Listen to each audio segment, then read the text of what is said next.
avec Pascal Mukuna Mkolelo atindeli ba prisonnier ya Congo Brazzaville ba don ya biloko akolia passer bwana Nakamsikame na bazaki na beach ngobila bona na reportage oyo.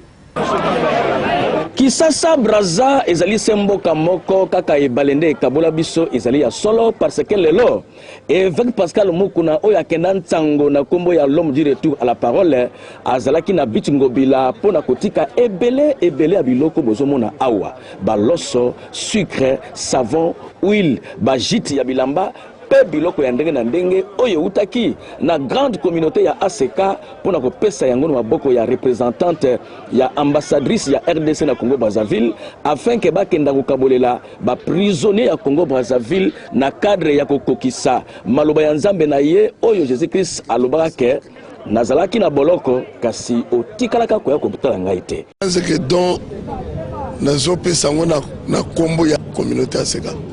na kono bakeba na nzambe o bakosela balandi ba image oyo ba soutenir biso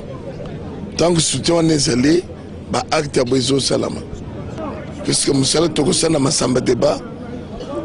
ezali pona lobiko ya bato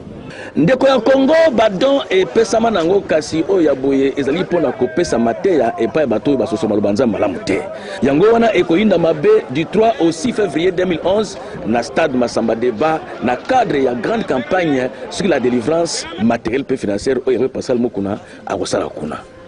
terrible.